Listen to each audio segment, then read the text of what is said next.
तो देखिए हमारा क्या है।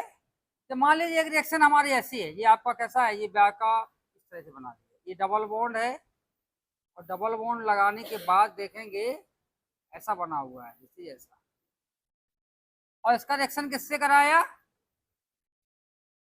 फिनाइल लिथियम से। जब फिनाइल लिथियम से कराया तो हमारा प्रोडक्ट बनेगा या नहीं बनेगा हमें बताना है। और दूसरा क्वेश्चन क्या है कि सेम रिएक्शन इसी तरह से हमारी होगी, लेकिन इसमें रिंग कैसी है, दिस इज द रिंग।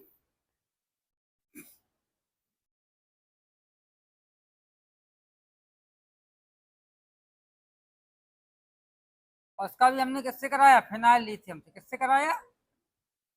तब ये रिएक्शन बताना होगी या नहीं होगी। तो हम देखेंगे जब फिनाइल लिथियम में कैसा होता है, ऐसे नेगेटिवली चार्ज फिनाइल कैसा, तो जैसे ही यहाँ पे अटैक करेगा और ये बॉन्ड आपका टूट जाएगा। देखिए जैसे ये टूटेगा तो क्या बनेगा? इट इज फॉर्मिंग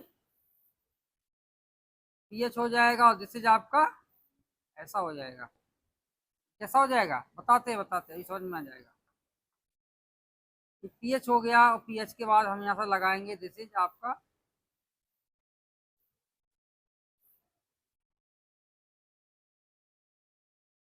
इसमें देखेंगे रिंग करंट भी है आपका, और क्या है, हकुल्स रूल्स है। हकुल्स रूल दोनों को फॉलो कर रहा है, तो ये आपका एरोमेटिक हो जाएगा। कैसा हो जाएगा? एरोमेटिक। तो जिसमें मॉलिक्यूल आपका एरोमेटिक हो गया तो हम ये कहेंगे वो रिएक्शन तो होगी। लेकिन इसमें क्या होगा, जैसे फिनाइल लिथियम यहाँ पे अटैक किया, यहाँ पर नेगेटिव चार्ज आया, क्योंकि आपका ऑर्गेनोमेटेलिक कंपाउंड है। Negative charge always coming on the phenyl and positive charge is coming on the lithium. तो जो नेगेटिव चार्ज होगा as a nucleophile can attack to this position, breaking off bond it will contain negative charge. Ring क्या करेगी? Ring negative charge contain करेगी। तो जैसे ही आपका negative charge आया रिंग के अंदर, तो हम देख रहे हैं वेदर इट इज स्टेबल और अनस्टेबल। देखिए तो देखिए इसमें कितने इलेक्ट्रॉन हो जाएंगे? रिंग करंट तो रहेगा, बट इलेक्ट्रॉन कितने हो जाएंगे? 8 इलेक्ट्रॉन हो जाएंगे ना। तो 8 इलेक्ट्रॉन के केस में आपका 4n+2 बराबर 8 हो जाएगा। तो n बराबर क्या हो जाएगा? n बराबर हो जाएगा 3/2। तो हम ये कहेंगे हकुल्स रूल को ये फॉलो नहीं कर रहा है। किसको फॉलो कर रहा है? केवल रिंग करंट को फॉलो कर रहा है। तो रिंग करंट के केस में जो आपका एंटी एरोमेटिक है, जैसे एंटी एरोमेटिक, तो हम ये कहेंगे दिस इज आपका एंटी एरोमेटिक। और एंटी एरोमेटिक जो कंपाउंड होते हैं वो एरोमेटिक से कम स्टेबल होते हैं। एरोमेटिक आपको ज्यादा स्टेबल होते हैं किसके केस में? Anti aromatic. स्टेबिलिटी का फॉर्म। तो एरोमेटिक ज्यादा स्टेबल है, ये आपके कम है, लेस। तो जिसमें ज्यादा स्टेबिलिटी है हम ये कहेंगे वो रिएक्शन होगी, जिसमें कम स्टेबिलिटी है वो रिएक्शन नहीं होगी। समझ में आया? एंटी एरोमेटिक है लेकिन less stable. Anti aromatic always they are less stable, और aromatic they are more stable. तो उस तरह की रिएक्शन होगी जिसमें आपका स्टेबल हो नॉर्मल कंडीशन में। लेकिन आप कंडीशन हम चेंज करते हैं, टेम्परेचर, प्रेशर, बहुत सारी चीजें कंडीशन लगाते हैं, अदर कंडीशन, तो हो सकता है ये रिएक्शन हो जाए। लेकिन इन नॉर्मल कंडीशन जो होती है, तो जैसे हम इसकी रिएक्शन करा रहे हैं सेम कंडीशन में हम इसकी करा रहे हैं, तो इसमें यहाँ पे रिएक्शन नहीं होगी। अब एक ट्रेंड आता है, इसका नोट कर लिया। मेरे को बताना चाहिए जो आपका स्टेबिलिटी की बात चल रही थी कि सबसे ज्यादा स्टेबल कौन होता है।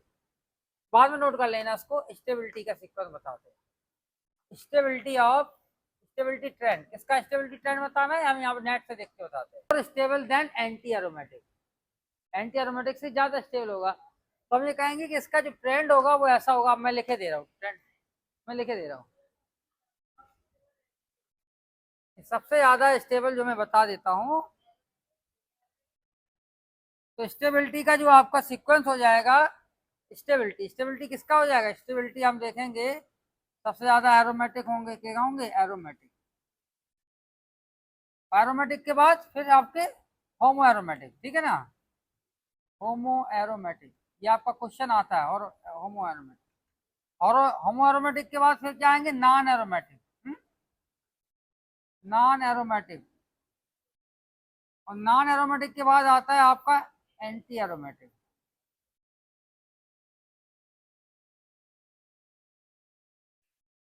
तो देखिए इतने मॉलिक्यूल हैं, दे आर द एरोमेटिक और होमो aromatic, non aromatic, anti aromatic. तो इनका जो स्टेबिलिटी का सीक्वेंस है, सबसे ज्यादा कौन से होते हैं? एरोमेटिक होते हैं। होमो एरोमेटिक उससे कम होते हैं, और नॉन एरोमेटिक और भी कम होते हैं। और सबसे कम कैसे होते हैं? They are the anti aromatic. कभी कभी ये क्वेश्चन पूछा जाता है कि on the basis of given molecule और structure you will find the most stable structure और most stable molecule between them among them. Homo aromatic means होता है कि सिग्मा बॉन्ड सारा नहीं लगा होगा, एक इलेक्ट्रॉन का वो सर्कुलेशन तो हो रहा है, रिंग करंट है, लेकिन एक इलेक्ट्रॉन एक जगह एक सिग्मा बॉन्ड नहीं जंपिंग हो रही इलेक्ट्रॉन। होमो एरोमेटिक का मैंने बताया था कि जैसे मान लीजिए अभी बताते हैं, चलिए होमो एरोमेटिक यहाँ पे नोट कर लिया। तो होमोएरोमेटिक का ये बताया था कि जैसे मान लीजिए आपका इस तरह का कंपाउंड है, देखिए कितने मेंबर है, 7 मेंबर, देखिए इसी का 7 मेंबर रिंग। तो 7 मेंबर रिंग को हम बेंजीन की तरह बनाएंगे, it is forming like this. तो यहाँ पे हम देखेंगे कि यहाँ पे एक बॉन्ड नहीं लगा हुआ है, देखिए यहाँ पे इतना 7 मेंबर है ना, 7 मेंबर, 7 मेंबर कहाँ से, it is the 7 member ring है।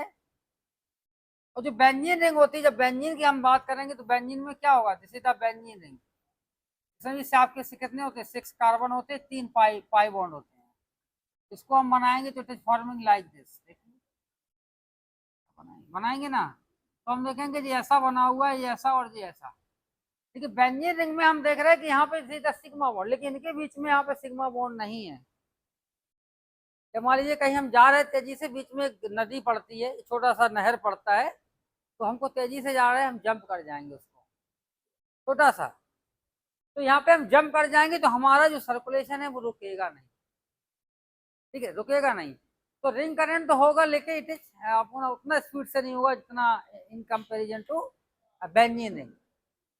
तो इस तरह के कंपाउंड जिसमें आपका हकुल्स रूल्स भी लगेगा, क्या लगेगा, देखिए हकुल्स रूल्स लगेगा और रिंग करंट भी होगा, दोनों चीजें होंगी, लेकिन इसमें की हकुल्स रूल लगेगा और क्या है, रिंग करंट भी होगा। तो ये तो आपका एरोमेटिक हो गया, कैसा हो गया, ये तो आपका एरोमेटिक हो गया। देखिए इस तरह के कंपाउंड जहाँ पे इलेक्ट्रॉन जंप कर रहा है, क्या कर रहा है, जंप, ये कैसा हो रहा है, जंप।